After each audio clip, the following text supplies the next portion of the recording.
Dia 16 de maio tivemos o lançamento do novo livro de D&D, Mordenkainen Presents Monsters of the Multiverse, livro que substituiu outros dois antigos que você já deve conhecer, o Volo Guides to Monsters e o Mordenkainen Tome of Fools. Se você não sabia disso, vou deixar aparecendo no card aqui agora o vídeo que eu comento sobre esse assunto, tá? Mas aqui nesse vamos falar sobre algumas coisas que eu notei nesse livro que eu não vi basicamente ninguém falando aí nos outros vídeos aí.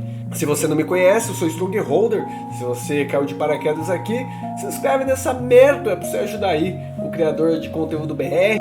Aqui a gente fala de tudo de D&D, a gente faz análise, build, comenta tudo que precisa ser comentado, tá? Mas eu vou fazer essa análise depois da vinheta.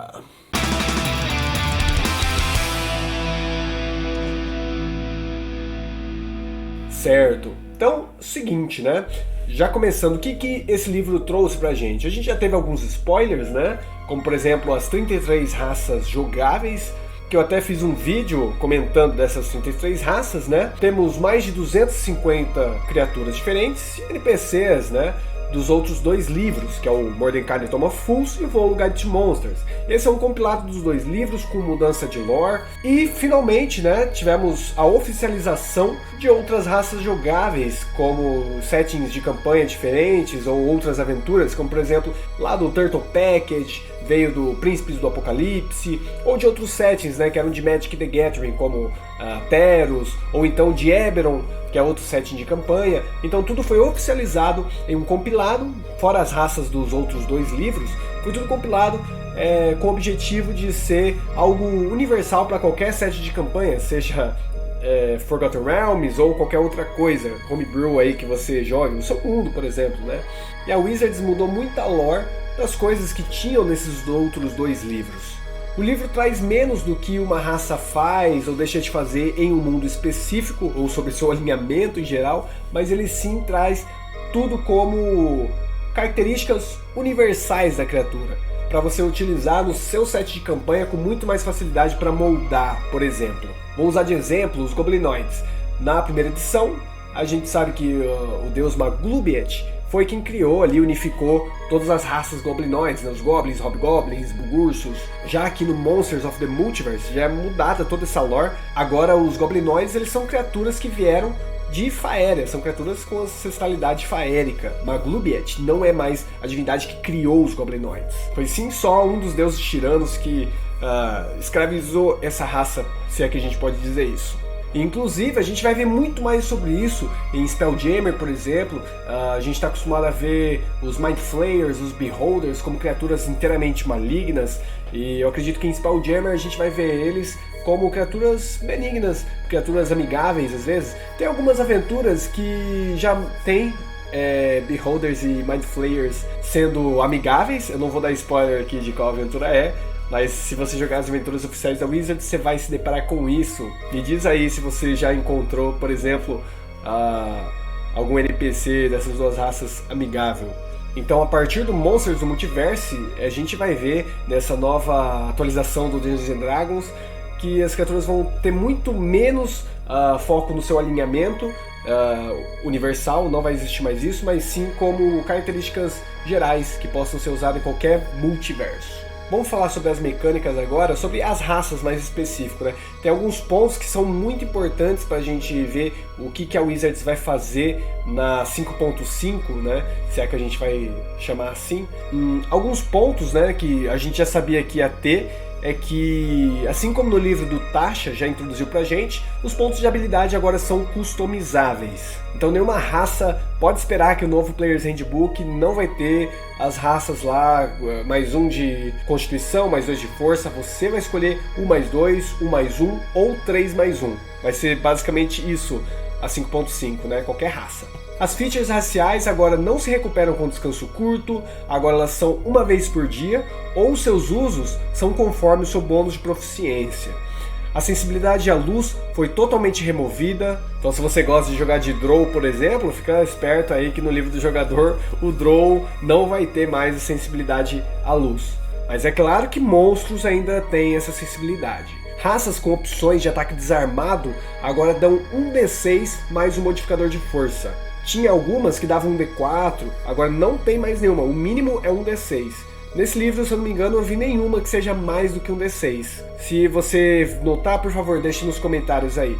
E, inclusive, o termo arma natural não é mais utilizado, agora é só ataque desarmado. Isso é justamente por conta da um Divine Smite, por exemplo. Antigamente, com uma arma natural, você poderia utilizar um ataque desarmado.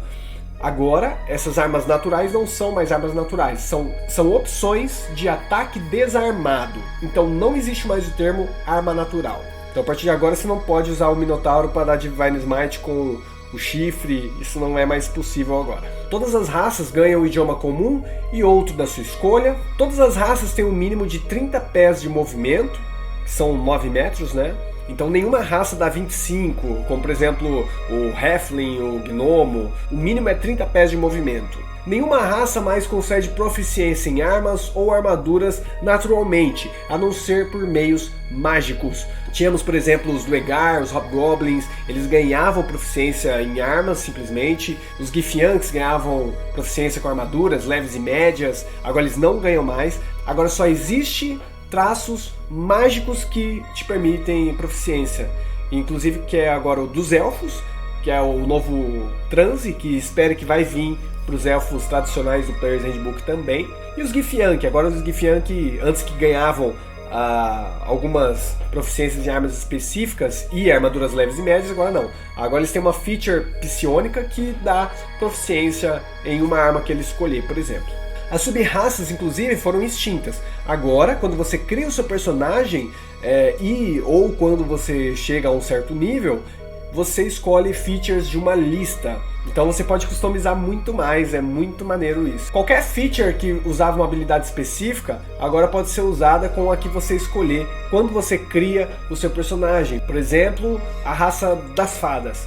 Você pode, através de um feature racial, conjurar fogo das fadas. E aí, quando você cria o personagem, você pode escolher a habilidade de inteligência, sabedoria ou carisma para ser habilidade de spellcasting com essa raça. Isso é maneiro para você ser uma fada mago, ou se você for bruxo e escolher o carisma. Isso é muito melhor agora, porque muita gente deixava de pegar raças por conta da dificuldade das magias. Features que escalam com o seu level, ao invés disso agora elas escalam com o seu bônus de proficiência. Qualquer magia que você ganhe com um feature racial, agora você pode conjurar ela com seus espaços de magia, caso você tenha. Features de resistência mágica agora funcionam apenas com spells, com magias, e não contra efeitos mágicos. Então, um grande nerf aí no Deep Gnome, no Sátiro, no Yuan-Ti, que tinham essas resistências. E pode ver que o Gnomo no Player's Handbook vai ter essa feature dessa maneira. Nas opções para o jogador, essas foram as maiores mudanças. Eu vou fazer alguns vídeos das raças que sofreram buffs, nerfs, a gente vai conversar sobre isso mais detalhadamente. Mas agora vamos conversar sobre as fichas de monstros. Tiveram algumas mudanças muito notáveis que dá pra gente entender onde que a Wizards vai daqui em diante. Algumas coisas, né, é que tivemos muitas variações novas de criaturas, inimigos mais tradicionais. Por exemplo, temos vários tipos de magos, mago necromante, mago abjurador, por exemplo. Então, várias novidades aí com fichas conforme o tipo de luta que você quer trazer em um encontro. Outra coisa muito importante que tem aqui na ficha dos monstros é que a feature de conjurador do monstro, da criatura, agora não coloca mais espaços de magia e os seus círculos, né, o nível de magia. Agora ela mostra quantas vezes por dia o monstro pode conjurar aquela magia. Por exemplo, eu vou mostrar aqui a tela do livro. Eu vou abrir aqui, eu separei o Alrun, que é um monstro de nível desafio 10. E ele, na ficha dos outros livros, ele tinha aqui um monte de magia, de primeiro círculo, segundo círculo, terceiro círculo, até em diante, né? Agora está separado como a gente já havia alguns monstros que eram categorizados dessa maneira, mas agora o Wizards oficializou que vai ser dessa forma aqui. Até aumentei o zoom pra gente ver junto. Então tem as magias que são inatas, que você pode conjurar à vontade. E tem as magias que você pode conjurar uma vez por dia, 2 vezes por dia, 3 vezes por dia, em diante. É lógico que todos os monstros tiveram mudanças. Mudanças no Alrun, por exemplo. Antigamente ele não tinha 15 pés de voo e habilidade de planar. Tem outras magias aqui, tiraram a magia desintegrar dele, tiraram um monte de coisa. E agora ele tem poucas magias. Uma coisa interessante pra gente conversar, que eu não vi ninguém comentando, é sobre algumas magias que deixaram de ser magias, mas vieram uma ação que não é uma magia, mas é um efeito mágico. Por exemplo, o Alrund, nos outros livros, ele tinha o Counter Spell. Agora a gente tem aqui uma reação que é o Negate Spell, que ele pode usar 3 vezes por dia. Isso aqui não é a magia Counter Spell, mas é um efeito mágico. Então o Alrund pode alvejar uma criatura que ele possa ver a 60 pés que esteja conjurando uma magia. Se a magia for de terceiro círculo ou menor, a magia falha, mas qualquer espaço de magia não é gasto. Isso aqui não é um Counter Spell. É desinteressante por alguns motivos e é interessante por outros. Por exemplo, se você conjura uma magia e aí o Alrund usa essa reação de negar spell, você não pode dar Counter Spell no Counter Spell dele, porque ele não está mais usando Counter Spell. Caso você não saiba, sim, você pode usar uma reação no seu próprio turno. Se você não sabia disso, você deveria ler o Sage Advice. Tem muita coisa maneira lá. E a gente sabe que o Counter Spell também é 9 metros, se não me engano, 30 pés. O do Alrund é 60 pés. Então ele está muito melhor no Counter Spell dele. Por outro lado, a gente não pode counterar ele. Na verdade, a gente só não pode counterar o Counter Spell dele. A gente pode counterar as magias dele. Como a gente pode ver, ele só countera magias de terceiro círculo para baixo. Então se a gente conjurar magias de círculos maiores, o jogador vai acabar brilhando bastante aí contra essa criatura. Bom, eu comprei o livro aqui no D&D Beyond, eu estou gostando muito de ter aqui os livros aqui no D&D Beyond. Me diz você usa o D&D Beyond, você não? Comprou o livro físico? Não comprou? Não gostou? Não vai jogar? Eu quero saber qual é a relação de vocês com esse livro aqui na sua sessão de D&D, o que tem impactado ou o que vai impactar. Bom, eu vou ficando por aqui e obrigado você que assistiu até agora. Até a próxima, molecada. Valeu!